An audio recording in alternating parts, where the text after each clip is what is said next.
estamos com problemas de acesso desses bebês à UTI neonatal, porque não tem, é o mesmo colapso que você vê para o adulto, está ocorrendo para o bebê, e você tem eles também morando em situações bastante precárias, em moradias muito precárias, e isso aumenta a exposição, então. Então, isso tudo associado faz com que a gente tenha uma mortalidade infantil por Covid muito maior que outros países. Quase 1.700 crianças com menos de 10 anos de idade morreram por causa da Covid-19 no Brasil em 2020. Desse total, pouco mais de 1.000 tinham menos de 1 ano de idade. Essas informações são da Vital Strategies, uma organização global de saúde pública que analisou os dados do Brasil na pandemia. Sobre esse assunto eu vou conversar com a Fátima Marinho, consultora sênior da organização e que também trabalhou no Ministério da Saúde de 2003 a 2019, onde foi, inclusive, diretora de análise em saúde. Então, doutora Fátima, a gente viu, né, nesses últimos tempos assim, da pandemia uma certa, vamos dizer assim, cultura, né, de que crianças, bebês, não necessariamente que eles não contraem, mas que a Covid-19 no caso de bebês da faixa etária aí, menos de 12 anos de idade, estão menos vulneráveis, vamos falar assim, né? Na avaliação da senhora, por que bebês e crianças estão morrendo por Covid-19? Então, essa é uma questão importante, né? Nós estamos, no Brasil, tendo um impacto que nós não estamos vendo em outros países, que também tem uma quantidade razoável de crianças. Tá? Por exemplo, os Estados Unidos, que é com quem mais nós estamos comparando, porque eles têm uma fecundidade até um pouco maior que a fecundidade da mulher brasileira. Tá? E nós estamos percebendo um grande impacto nos bebês, com uma mortalidade muito alta, somente mortes neonatais, né? Nós temos mais de 500 mortes neonatais, e os bebês menor de 1 ano, então, também com uma mortalidade com mais de 1.000 mortes. Nós estamos pensando, uma parte pela mãe, que especialmente as neonatais, né? Porque a maioria das mortes neonatais ocorre na primeira semana do nascimento, e aqui nós não estamos considerando as mortes fetais, tá? Só estamos pegando aquele que nasceu vivo e faleceu na primeira semana de vida.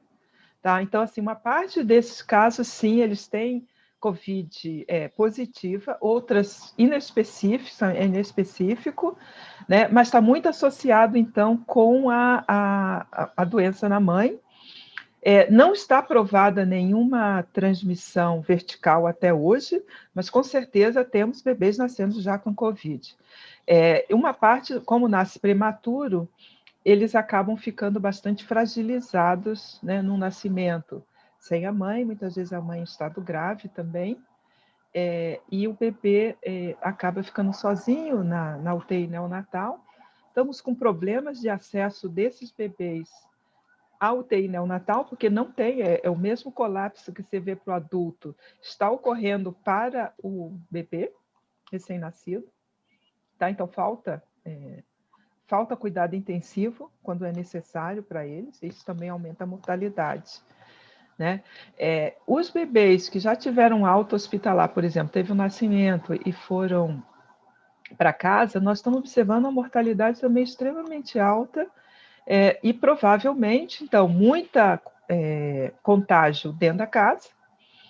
Determinantes sociais, então, por quê? Porque geralmente são bebês de famílias muito pobres, daí vem toda a dificuldade de acesso, então, ao cuidado, ao diagnóstico, né, da doença em tempo, e a exposição do bebê tanto às pessoas da família que têm que sair para trabalhar, são obrigados a sair, ou eles não vão comer, não vão viver, né? Então, eles têm que sair para buscar alguma coisa, né, algum ganho, para conseguir se manter e manter a família, né? E você tem eles também morando em situações bastante precárias, em moradias muito precárias, e isso aumenta a exposição, então. Então, você já tem uma criança que vive num meio social, econômico desfavorecido, né, muito pobre, tá?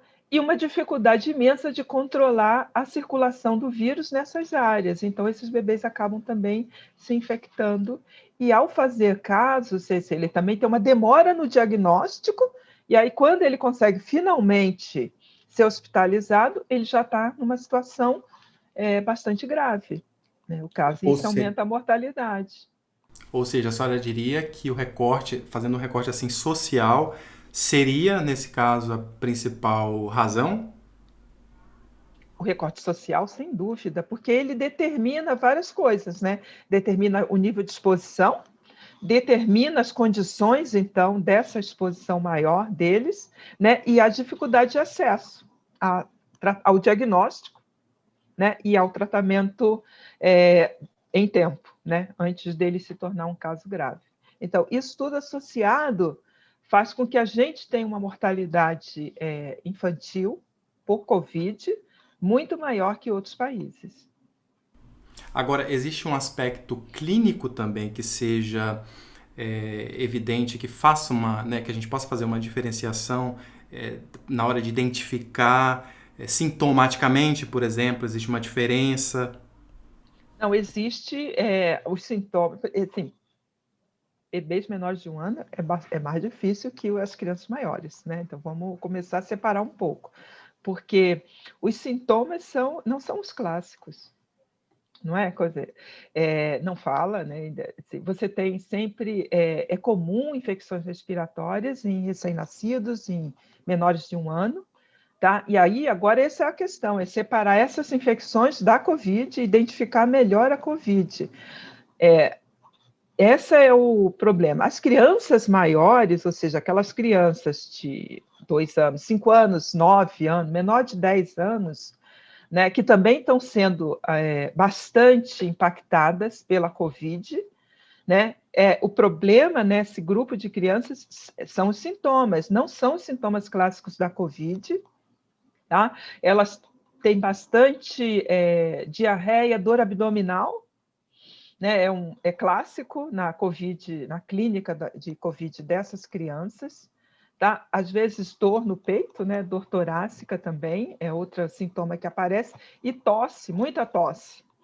Tá? Então, ela não faz aquela manifestação clássica da Covid. Isso também dificulta o diagnóstico. O pediatra acaba achando que que é alguma diarreia, alguma reação, né? Algum vírus intestinal.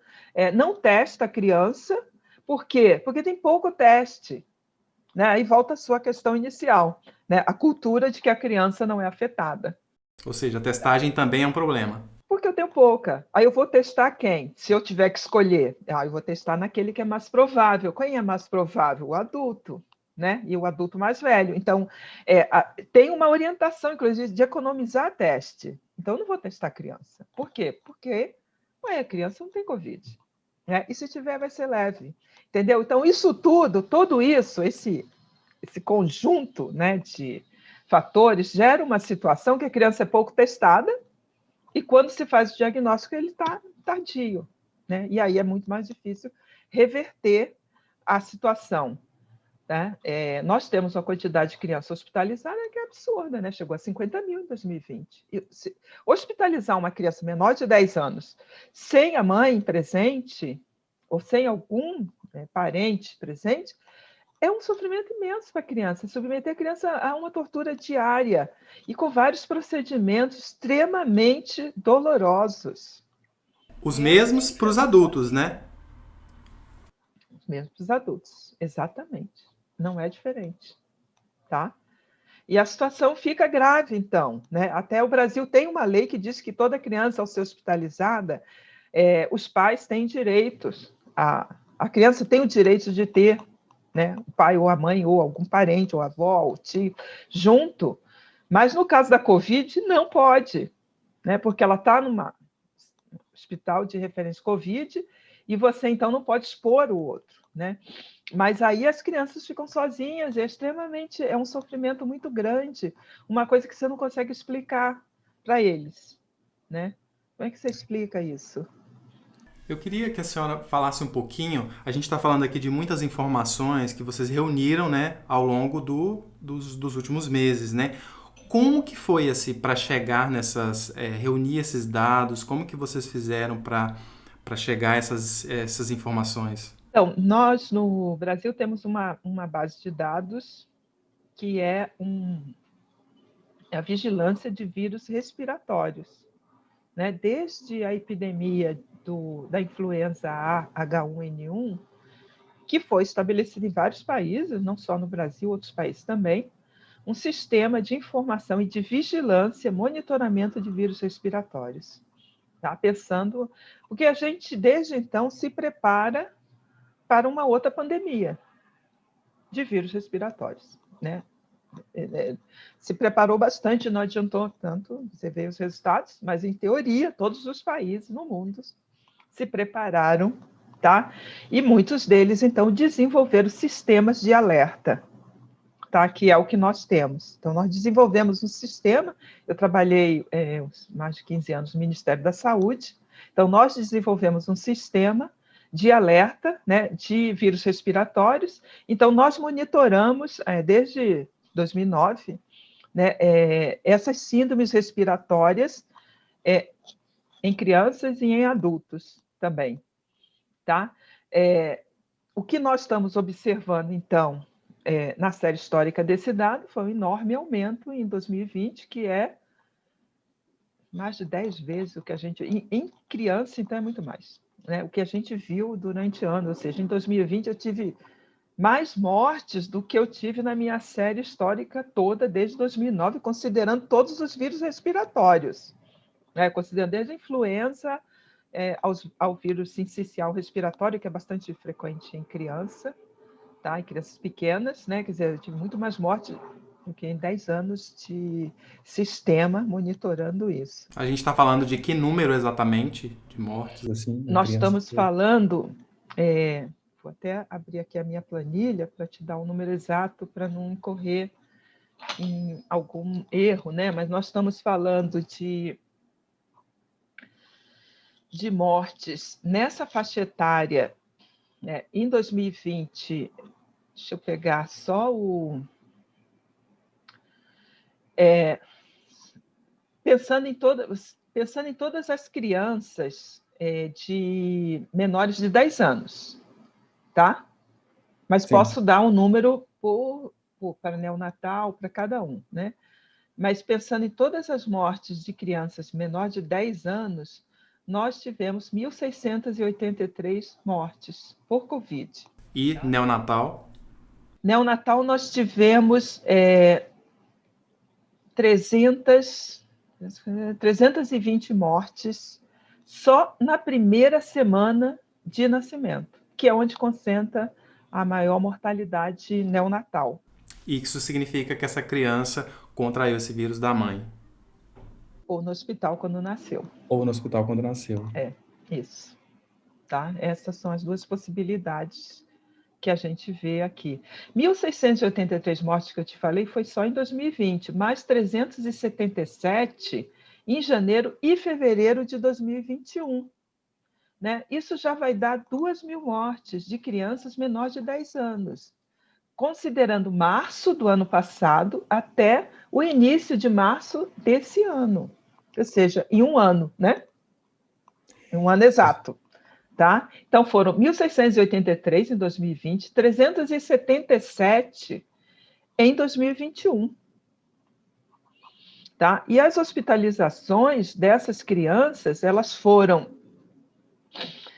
54 mil hospitalizações de crianças menores de 10 anos.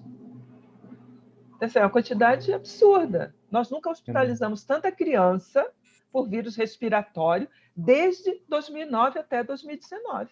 É só o que a gente hospitalizou em um ano, considerando março de 2020 a início de março de 2021, nós hospitalizamos mais crianças do que nos últimos 10 anos por vírus respiratórios.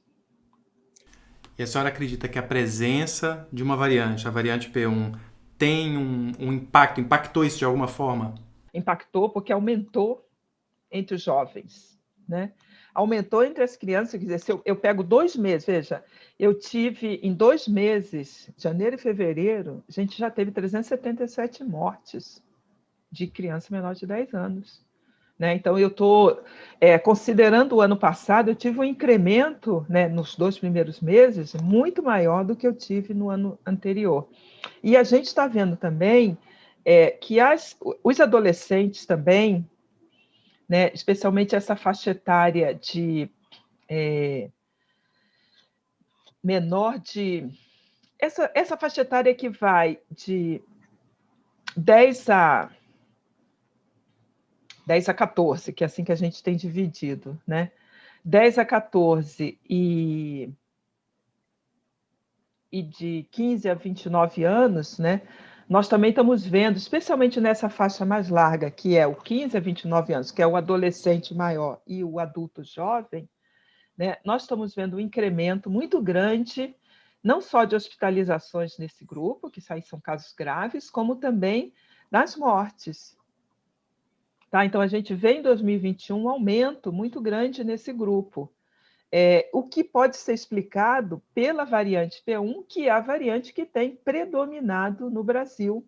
Ela já deslocou o vírus, vamos dizer assim, o vírus original, que chegou, ela já deslocou e agora a gente já tem uma outra variante, que é a P2, que aí também está competindo com a P1, né? E já foram detectadas outras ainda em alguns lugares, mas a gente ainda não está vendo elas predominando a nível nacional. Mas eu acho que cada vez mais, sem o controle da disseminação do vírus, nós vamos ter cada vez mais variantes surgindo e variantes mais eficientes, e aí vão se tornar predominantes. E a gente também tem descrita, né, uma síndrome pós-Covid, né, multissistêmica, de uma inflamação aí que ocorre nas crianças que tiveram, né, Covid-19. O que a senhora pode dizer? O que já se sabe sobre isso? Então, a gente tem vários casos dessa síndrome inflamatória multissistêmica, que era até então um caso raríssimo. Né? A gente via pouca em criança. Agora está sendo cada vez mais frequente. O problema dessa síndrome é que a criança tem Covid não diagnosticada, então é um caso leve, vamos supor, né? Mas ela depois pode desenvolver essa síndrome inflamatória multissistêmica. A gente já tem observado que muitas vezes os pacientes são dados como curados, mas o vírus ainda permanece. Tá? Ou seja, na alta você não detecta o vírus, porque isso é feito, né? Exames de PCR para identificar se você ainda tem portador ainda do vírus, mas o que a gente está observando é que o vírus se esconde em tecidos, em órgãos, né? E depois surge.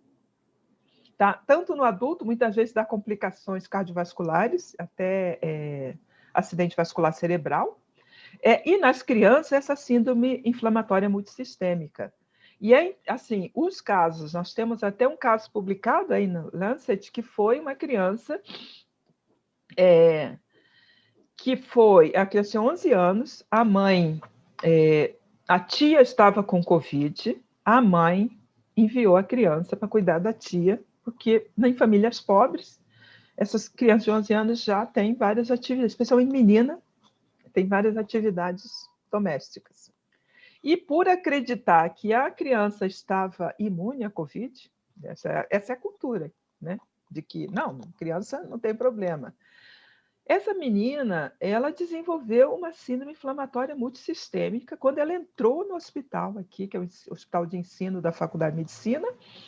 Ela já tinha uma miocardite inflamatória que foi impossível reverter. Impossível. Por isso, ela foi para a autópsia, e na autópsia se identificou o vírus, o coronavírus, no coração, nas fibras cardíacas. Aliás, ela tinha um vírus disseminado em vários órgãos. Né? Ela acabou morrendo pela miocardite, mas ela tinha uma síndrome inflamatória multissistêmica, tá? E esse foi um dos primeiros casos, esse foi ano passado. Então, cada vez mais estão surgindo casos assim, estão ficando muito mais frequentes. Né? Saiu até recentemente um artigo também em Nova York, também relatando situações similares. Quer dizer, depois de ter a Covid ser considerado curado, você fazer uma complicação, né? E aqui, como não tem detecção anterior, então eu já pego já complicado, tá? Esse está sendo o nosso grande problema. Vamos falar um pouquinho então de prevenção. Assim, a prevenção que a gente conhece, né? Nós adultos, usa máscara, higieniza bem as mãos, o distanciamento social. No caso dessa faixa etária, né? Vamos colocar assim, jovens, crianças ali, isso é mais delicado, vamos dizer assim, para criança principalmente talvez, mas é necessário a mesma coisa? Ou seja, o que é para o adulto também vale para a criança? As crianças maiores, sim. As muito pequenininhas não tem como você fazer usar máscara, né? Porque não vai funcionar, assim, não tem como. Mas a gente defende que as crianças maiorzinhas, a partir de 3 anos, elas gostam de usar máscara. Se você fizer uma coisa lúdica com a criança, ela usa. Ela usa bem. Assim, ela aceita melhor que o adulto, especialmente os homens. Muito melhor. É impressionante. Se você conseguir, fizer lúdico mesmo com a criança, ela vai gostar. A criança gosta dessas coisas assim, né?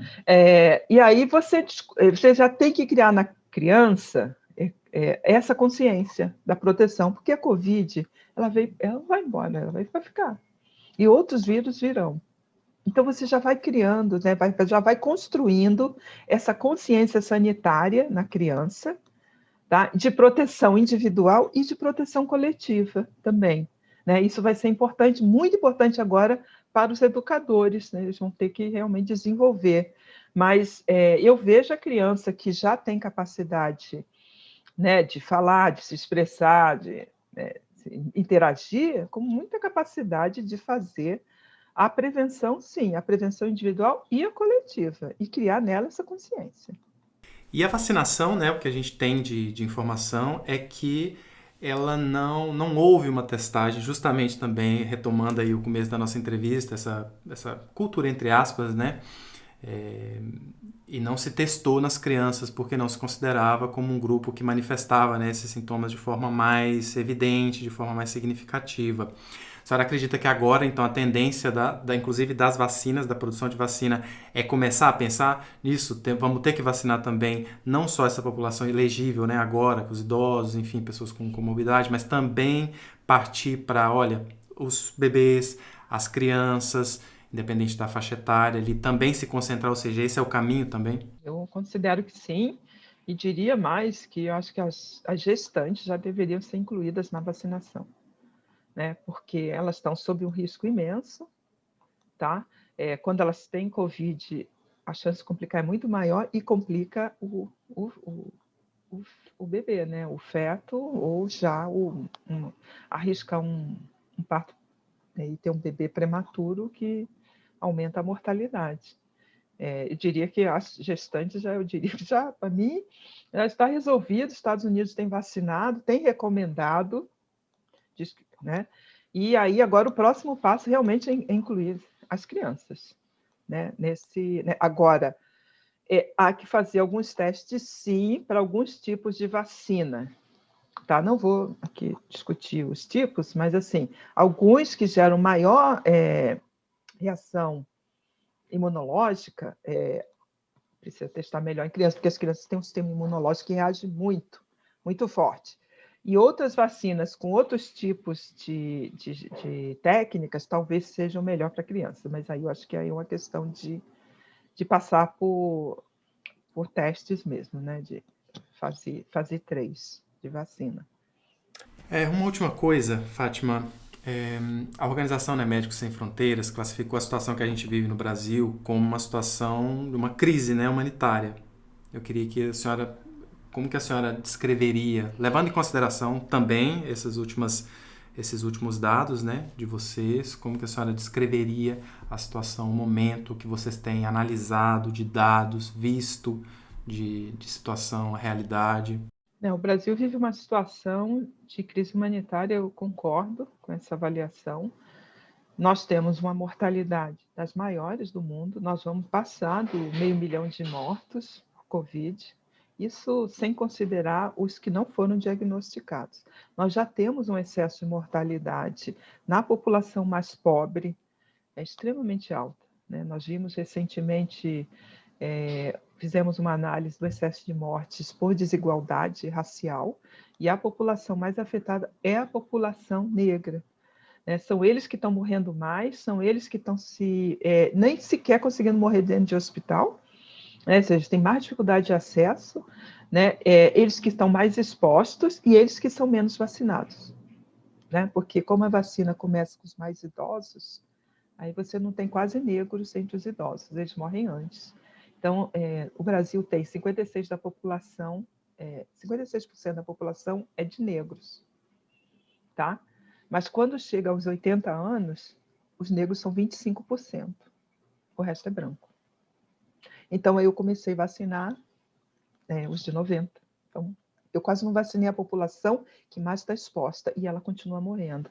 Essa crise humanitária gerada por essa extrema desigualdade e a herança da escravidão, que nunca foi paga, né? Nós temos uma herança que continua, ela se perpetua até hoje. Essa crise humanitária se abate sobre essa população pobre, essa população de negros, ex-escravos e atualmente explorados, é a população que vive nos piores lugares, né? É a que tem menos acesso ao cuidado de saúde, e a que precisa, de fato, sobreviver, e aí ela precisa se expor todos os dias, né? Para tentar comer. A fome aumentou no Brasil enormemente, né? Nós tínhamos 7 milhões ano passado, nós subimos para 20 milhões, foi impressionante. Tem um estudo recente, inclusive, com a Universidade de Berlim, né, que mostra que 100 milhões de brasileiros, no ano passado, tiveram pelo menos um dia sem comer. Tá? Então, tem um impacto enorme, que é econômico, né? Sanitário, pobreza e doença, né? Sobre essa população.